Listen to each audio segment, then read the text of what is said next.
Eh, Hoy día vamos a hablar sobre la tradición cultural griega. Vamos allá a penetrar dentro de un tema que nos convoca en séptimo básico, que es la tradición de la cultura griega, que es cuáles son las características fundamentales de esta cultura que la distinguen de, por ejemplo, las civilizaciones de Mesopotamia o de Egipto.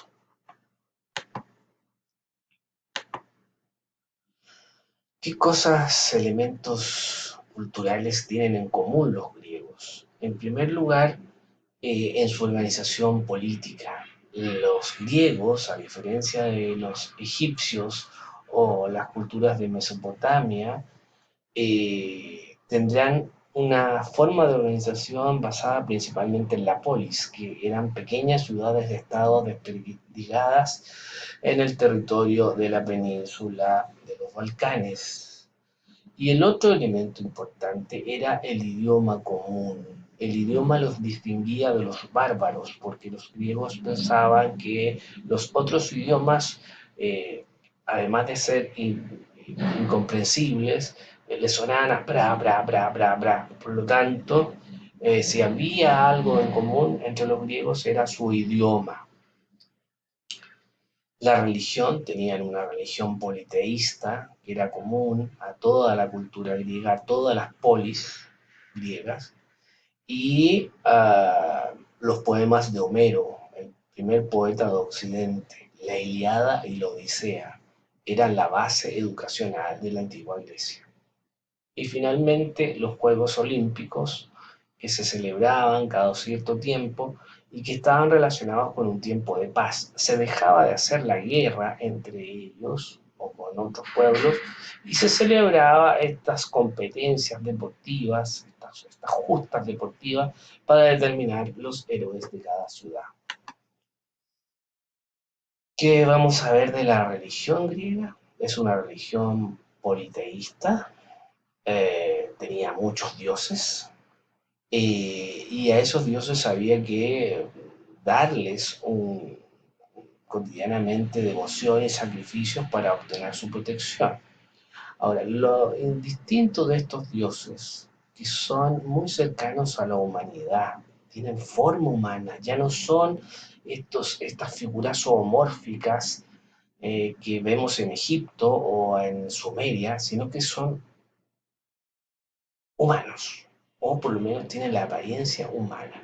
Tanto así que tienen cualidades particulares y defectos muy pronunciados que son profundamente humanos. Hay 12 deidades que son las principales, que habitan en un lugar sagrado que se llama el Monte Olimpo, y en general la característica era que eran permanentemente jóvenes, inmortales, y que se alimentaban exclusivamente de néctar y ambrosía. Habitaban el Monte Olimpo, que era el más alto de Grecia, y estaban protegidos de la mirada de los dioses. Ahora, hay algo que decir sobre esto. Los dioses eran inmortales, no eran eternos. Ahí hay una diferencia importante. Es decir, estaban sujetos a lo que los griegos llamaban el hado funesto, que es una palabra intraducible en español, pero significa el destino. Los dioses también eran víctimas del destino, que es una fuerza imparable. Ahí está el padre Zeus, el dios del trueno, el dios de los cielos, una deidad masculina relacionada con las deidades del cielo, y el mito de que Cronos, su padre, devoraba a sus hijos cada cierto tiempo. Ahí hay un cuadro de Goya a un lado, un pintor español del siglo XIX, y allá otra versión del mismo mito, ¿no es cierto? Eh, de un pintor florentino, y bueno, Zeus logra engañar a su padre y lo elimina. Ahora, lo loco es que Cronos es el tiempo que lo devora todo. Ahí está Atenea, no, perdón, me equivoqué.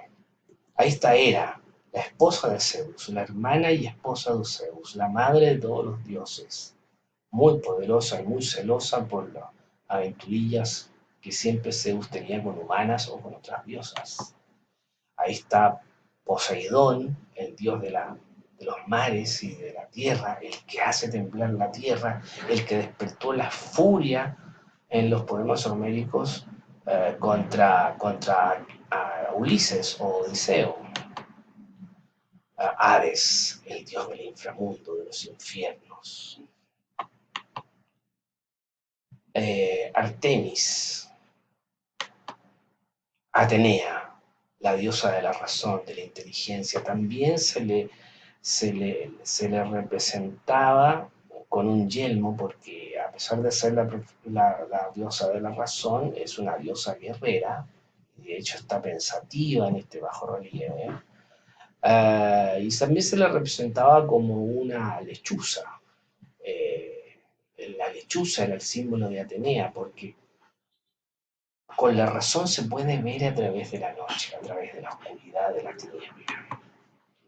Hefesto, el dios de la fragua, el dios, el dios herrero, el creador, que es cojo y deforme. Y sin embargo, Zeus, por ironía, la casa con Afrodita, la diosa del amor. Apolo, uno de los principales dioses, hijo de Zeus, el dios del sol. Y en esa representación se ve a Apolo guiando el carro solar que marca el día y la noche. Artemis, la diosa cazadora. Marte, el dios de la guerra. Afrodita, la diosa del amor erótico. El mensajero. Y Dionisio, el dios del vino. Entonces tenemos una religión que es común, todos esos dioses olímpicos son venerados por los griegos, y vamos ahora a los poemas homéricos, los poemas del poeta Homero, el poeta ciego.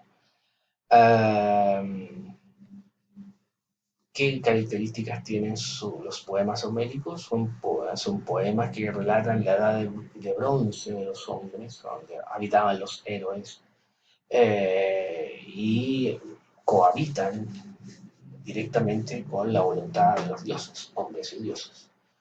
Se perfila la figura del héroe, y aquí es la primera vez que vemos un concepto muy importante, que es el arete, que es una palabra intraducible al español, pero que más o menos podemos traducirla como la excelencia humana. Ahora, ese arete, desde los poemas homéricos, va a cambiar de lo estrictamente guerrero, luego a la astucia, a la inteligencia, y luego a la virtud cívica, y finalmente a la intelectualidad dentro de la cultura y de la educación griega. Pero este concepto es muy importante, arete.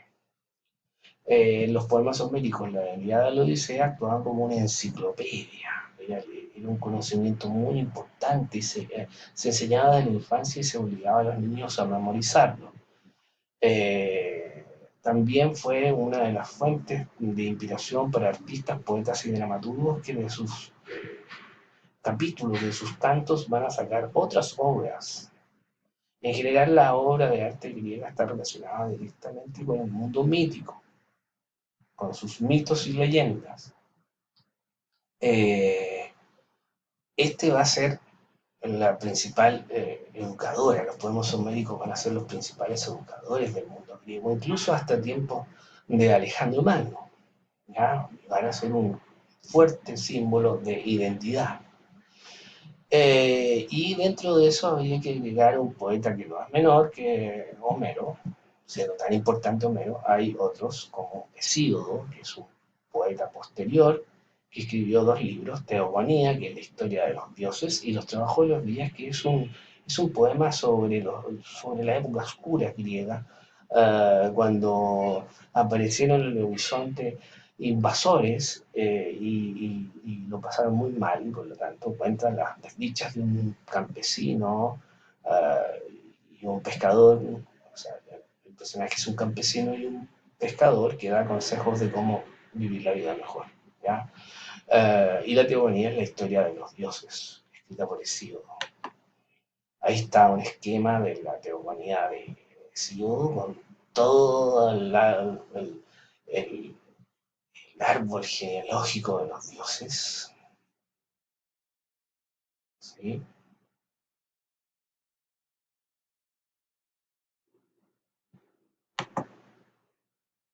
Y los Juegos Olímpicos, que es una costumbre griega muy antigua, se celebraban en Olimpia y llegó a tener un estadio para 40.000 personas, donde se practicaba una serie de destrezas deportivas, ¿no?